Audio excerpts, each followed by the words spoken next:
I met a fabulous woman there who I then worked with for a few years, and we focused on women's health, ran a few online programs, mostly focusing on new mums. I actually joined her as she had already set this up, and then we put together something helping people with carbohydrate cravings.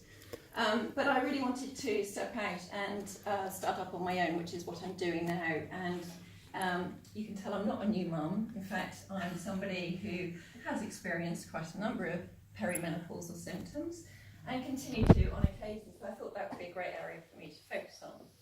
So let's dive in. I'm going to talk about hormones.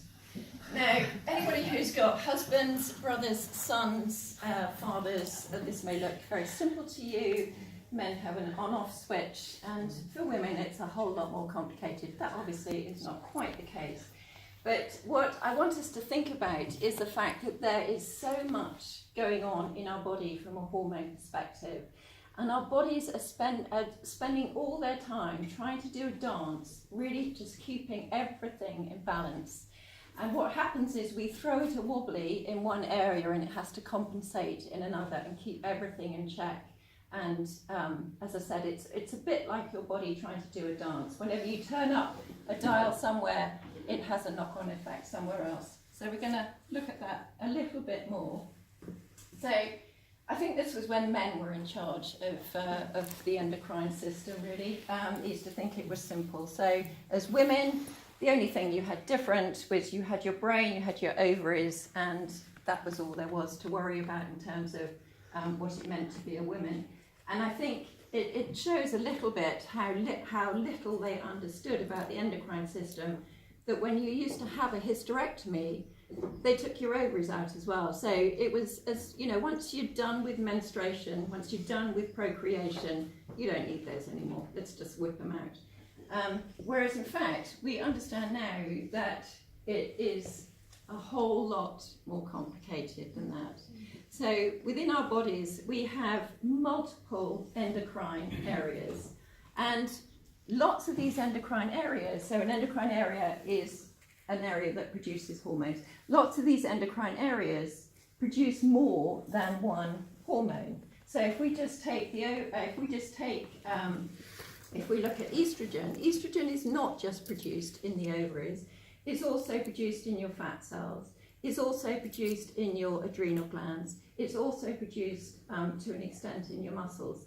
And so there is so much interplay between what's going on for each individual endocrine producing cell and how it has to interplay with all of the other endocrine producing cells as well.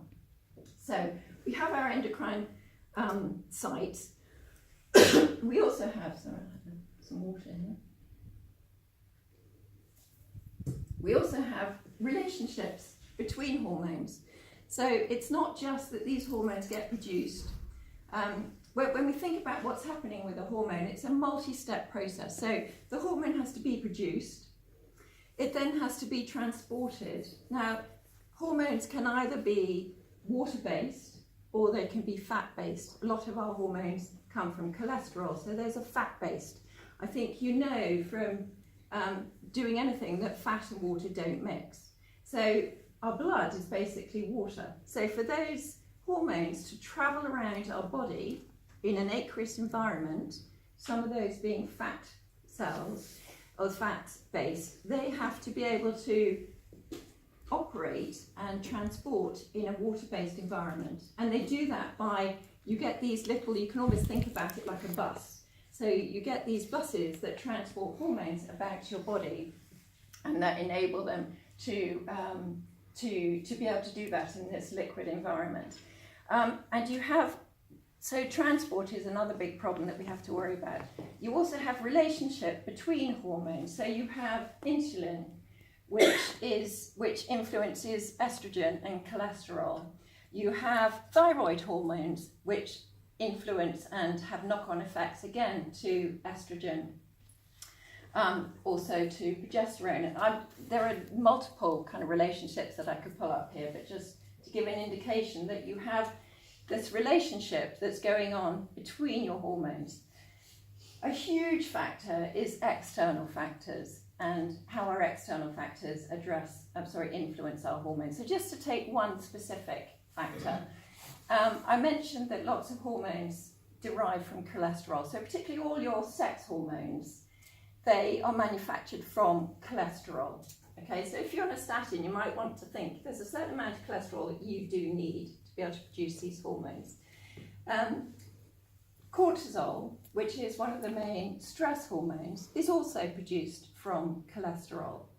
So if we think back to what happens when you're very stressed, your body releases cortisol and enables you, so that's going back to a kind of primitive age when faced by a saber-toothed tiger, you need to get the hell out of there.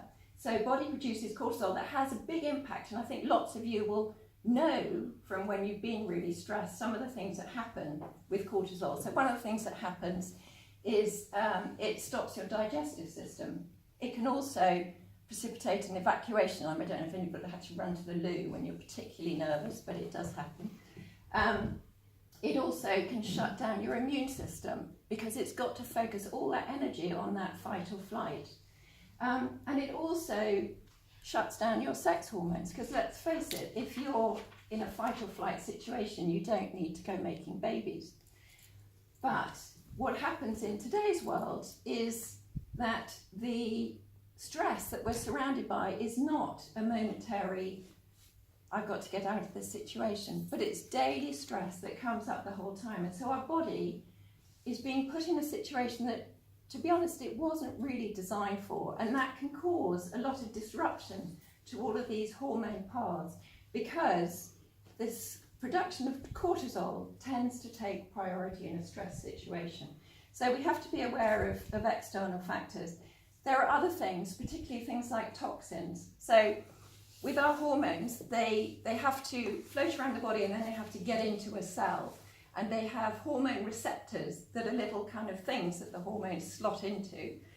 Some of the toxins that are just naturally around us every day that we can't avoid, some of them we can avoid, but things, particularly if you think about pesticides and what's in some of our plastics, those to our body look a lot like some of our hormones. And so those can go in, the hormone receptors can actually pick up these external toxins. And again, that can disrupt how our body operates normally, because the natural processes have been disrupted. You also have feedback loops between hormones. So you can have, for example, you have insulin, estrogen, inflammation is, if you will, a negative feedback loop that can go on and feed on itself and cause problems. So that's just at a very high level some of the real issues that we have, that our body is having to deal with. And just to make it a bit more challenging, there are all these, so I've talked about some of these factors, but there are multiple factors that disrupt our hormone balance. Sorry, there's a typo on here. So you'll notice from this slide, some of these, you'll say, well, hang on a minute, there's stuff on there I can't change. So my genetics, I can't do anything about that. Aging, I mean, we all try really hard, and there's certain things we can do that make it look like we're not aging, but underneath we can't really stop it happening. Trauma, you might not be able to alter traumatic events. But even some of these things, we can affect how our body actually deals with and translates that. So if we say genetics, you might have heard people talking about your genetics load the gun, but your actual practices pull the trigger. So there are things you can do even if you have a genetic susceptibility to perhaps not being able to metabolize your estrogen and to be able to dispose of used estrogen. There are things that you can do to kind of work so that you stop those genetic challenges becoming more of an issue than they need to be. But there are lots of things on here that we can sort of talk about. So diet, we can look at that. Stress. I mean, I love Lucy's idea of a happy day, and I love the whole idea of doing what makes you happy. Stress is such a huge influence.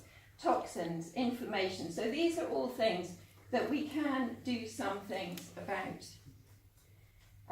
Just a little bit of a chat about women's cycles. So it's a little bit all over the place in puberty. You might have witnessed that if you've got any teenage daughters. Yep.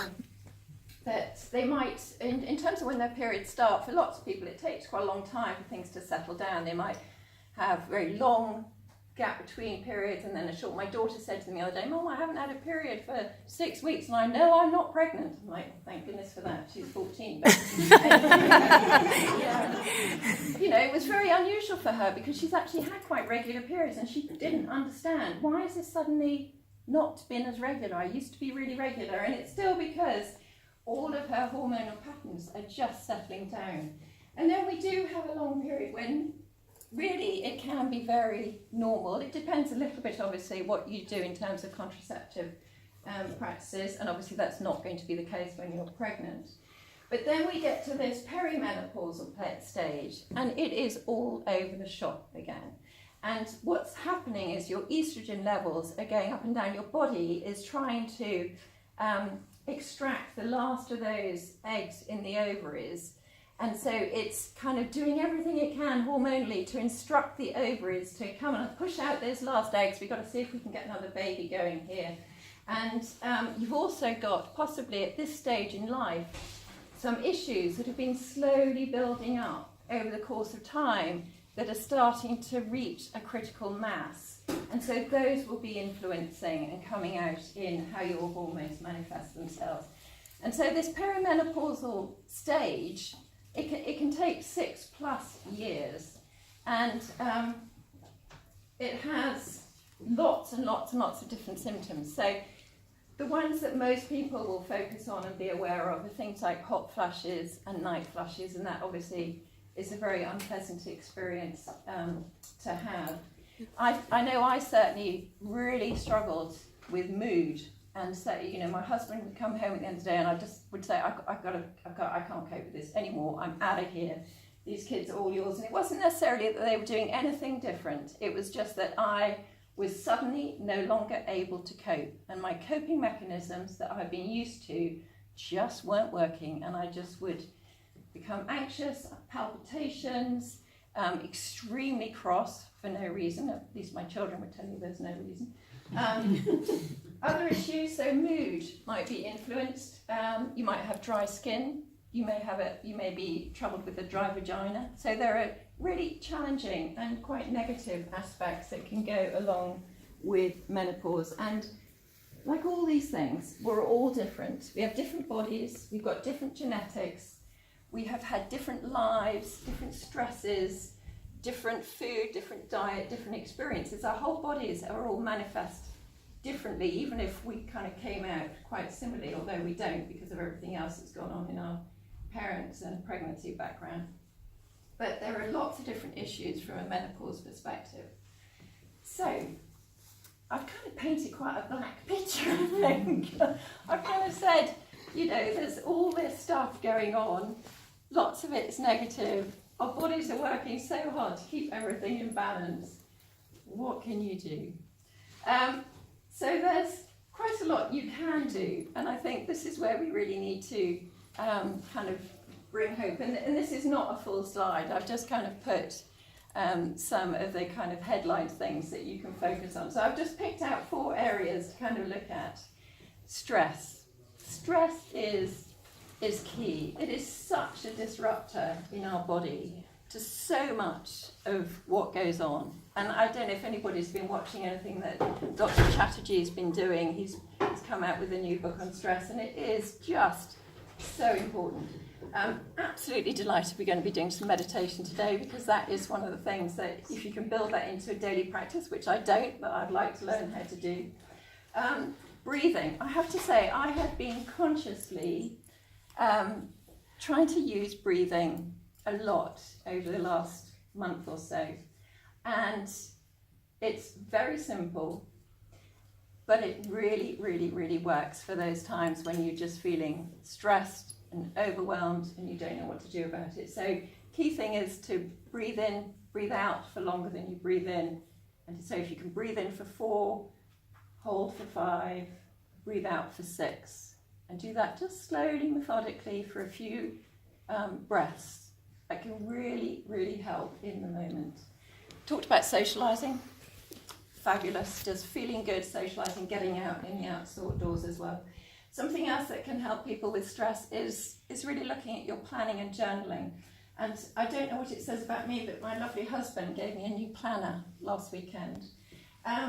And I think that's partly because I think he wants me to contribute a bit more financially to his household. But I think it's also a message on what he sees happening with me from a stress perspective.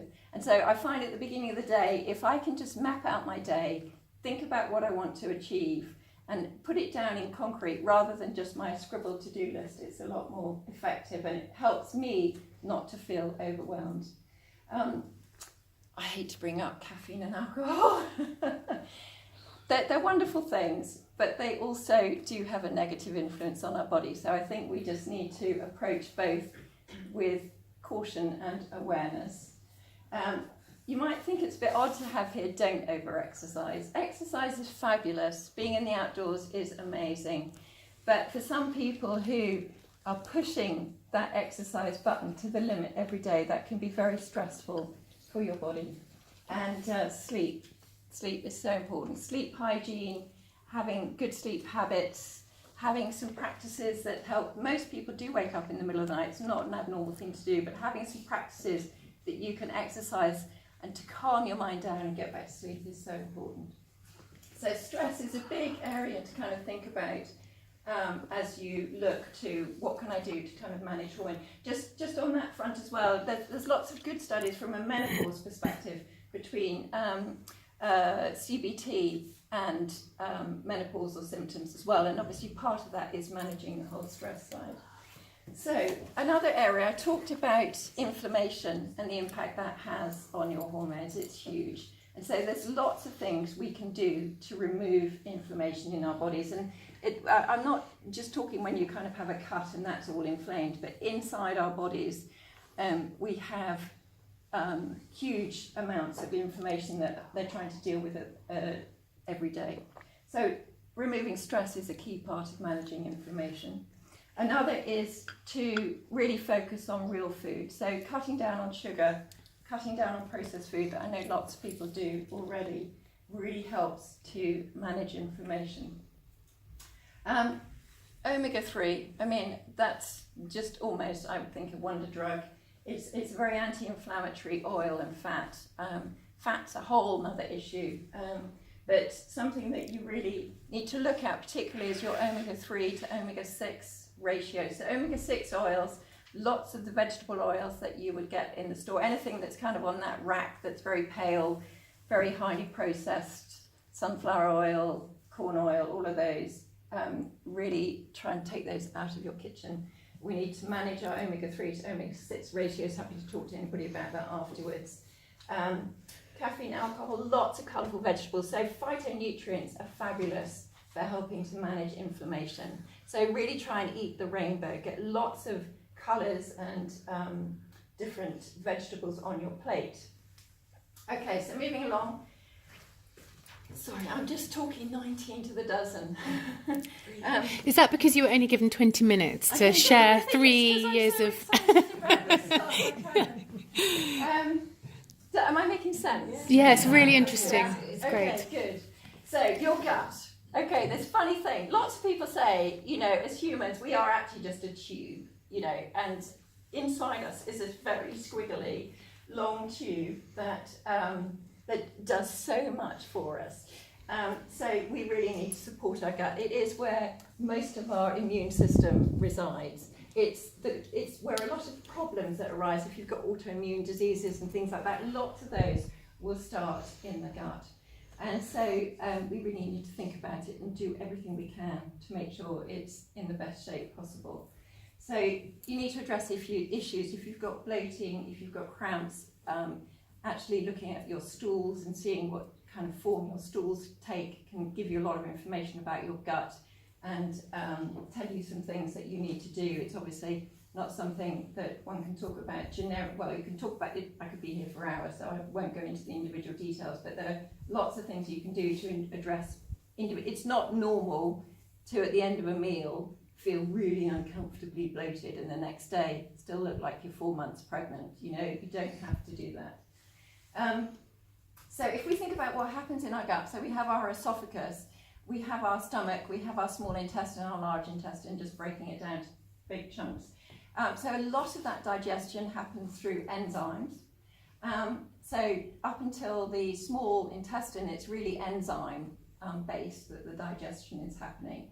And then the large intestine is where we're getting all the fermentation and all the bacteria. So when we're talking about gut bacteria, it's got to get all the way down to the large intestine. And what that gut bacteria does is it doesn't just, that fermentation process, breaking down all of the fibers and the non-digestible bits in our food, that has a beneficial output. So it produces these things called short-chain fatty acids that can give us 10% of our energy can come from your short-chain fatty acids, but also there's a huge beneficial impact from a health perspective to those. And so what we need to do is you can have all the wrong bacteria in your gut. And so part of what we need to do is eliminate the foods that are feeding those wrong bacteria, because you have different strains of bacteria that like different foods. And so in order to get the right bacteria, we need to make sure we're not feeding the wrong bacteria. We need to introduce good bacteria, so that's all the kind of things like kefir, kombucha, all of the kimchi, as well as you can take a probiotic to give you some good bacteria. And we need to feed that good bacteria once it's there. So things like lots of prebiotics and lots of fibre will really help to feed that good bacteria. So we need to do it. The more you can do to support your gut, the better you'll feel. And it also has a big impact on things like mood as well. So there are beneficial impacts. Lastly, there's lots you can do from a tailored support perspective. As I said, everybody is different. How you how your hormones manifest themselves will be different for every individual. And so there's lots that you can do on an individual basis to support yourself. Some things that are pretty generic that people can look at. Magnesium is something as women we're generally deficient in, so it's a good thing to look at. Omega-3 I've talked about. Vitamin D, so particularly as you get postmenopausal and we start to look at things like osteoporosis risk, vitamin D is absolutely essential in bone health. So it's worth knowing what your vitamin D levels are and whether you need to look at some form of supplementation. Another reason to get out in the beautiful outdoors, particularly in summer, don't go for a period of time without sunscreen, because obviously vitamin D is, again, it's a drug that is a hormone that is, it's called a vitamin, but it's also a hormone that is based in cholesterol, and your skin does a lot of the it's like a little factory in your skin. Trying to remove or eliminate toxins, phytonutrients I've talked about, cruciferous veg, so there's lovely Brussels sprouts, broccoli, cabbage, all of those things are fabulous and generic, but then there's a whole host of things that you can do as well. Now, so you might all be sitting here going, oh my God, life does just not sound rich. She's told me no caffeine, no alcohol, cut out the sugar, no processed food. It all sounds pretty miserable. But it doesn't really have to be, because I think if one actually doesn't look at what you want to eat less of and you look at what you want to eat more of, there is just so much. I am a complete foodie. I love my food. Most people are amazed by quite how much food I can pack away. But I have changed what I call a treat, and I have changed foods that I take great pleasure in. And one of the reasons is because I don't eat much sugar, because I don't eat very processed foods. I actually find now I just don't enjoy it, and it just doesn't taste good. Most foods that are manufactured taste so sweet. When you go off sugar, you suddenly realise quite how much sugar is in absolutely everything. So you can definitely still have treats, but if you actually go through a process of looking and changing your diet, you'll probably find what you call a treat is not the same thing as it used to be. So I still eat chocolates, but and cacao is a fabulous phytonutrient. It's really good for you. It's packed with lots of delicious things. So you can actually have a really healthy diet and have chocolates play a key role in that. But they're not. It's not a bar of Cadbury's fruit and nut, or even Cadbury's milk that's doing it for me. So anyway, so I'm happy to share some recipes with people. I'm happy to talk about anything that I've put up here today. Will you put your recipes on your new website? I will. My website is not working at the moment. It will be very soon, But though. it will be very soon. But I will have recipes up there as well. So anyway, so I hope that I've probably gone way over my time. Well, time for some questions, and that would be really interesting. Thank you so much, Caroline. Absolutely brilliant.